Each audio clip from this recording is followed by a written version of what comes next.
Oh, hello. Welcome to another Today's Decay, where we celebrate births and beginnings of everything important since the dawn of time. On this day, January 1st, here's everything worth taking a moment and celebrating, revisiting, replaying, you name it. Okay, on this day, 1841, Barnum's American Museum first opened its doors. This was located a couple blocks from like the World Trade Center area. Not that that was there then, obviously, but like Broadway and Ann Street, Vesey, something in that area. 5 stories tall, and had a freak show, a wax museum, a lecture space, all sorts of live animals, and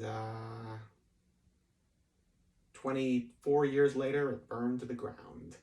Much like most of Barnum's creations, including the house he built for himself in Bridgeport, Connecticut.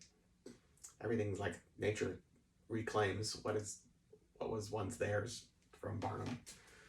Which, if you've never been to the P.T. Barnum Museum in Bridgeport, Connecticut, I can't suggest it enough. It was also destroyed by nature. A freak tornado made it like structurally unsound, even though it's like this beautiful 1800s building with one of those like Russian roofs. I don't know what those are called.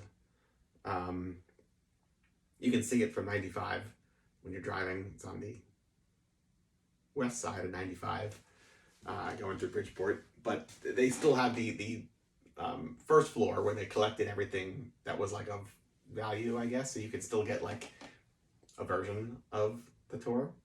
Yeah, definitely worth it. P.T. Barnum's really interesting. On this day, 1888, Frank Stokes was born, one half of the Beale Street Sheiks. Super cool Delta blues musician. I feel like this is rock and roll before we call it rock and roll, and he's one of the best. And like, looks great. Like, this is cool. Decades before there was something called cool. Frank Stokes. I'm stoked to talk about him. On this day in 1904, Geraldine Dvorak was born. You probably don't know her, but she's one of the 3 women in Dracula's castle in the beginning of the 31 Dracula. She's the blonde in the middle, like when they're walking through. So striking, right? Yeah. Norman Saunders, born on this day, 1907. Fantastic mid-century illustrator.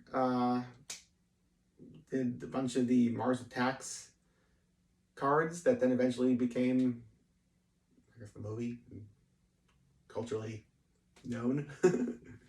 Anyway, yeah, a wonderful illustrator. Haru Nakajima, born this day, 1929, the man who played Godzilla first. Like, you know, in the suit. Yeah.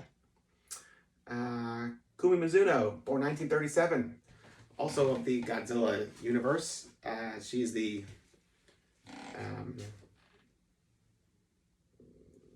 alien that is in Invasion of the Astro Monster.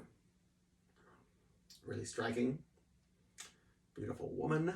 On this day, 1939, Jose Pepe Gonzalez was born.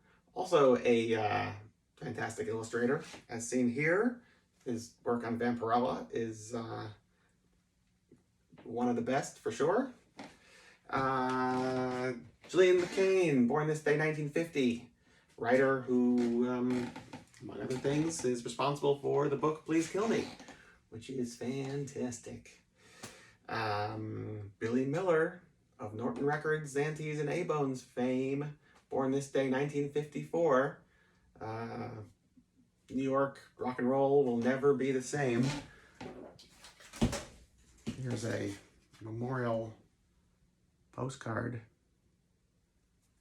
Forever with us. And, oh, also, well, I don't know if it's today, sometime this month in 1976, the zine, magazine, whatever, Punk magazine first hit the shelves. So there you go, January 1st, full of good stuff, right? Yeah, I think so too. Until tomorrow, goodbye.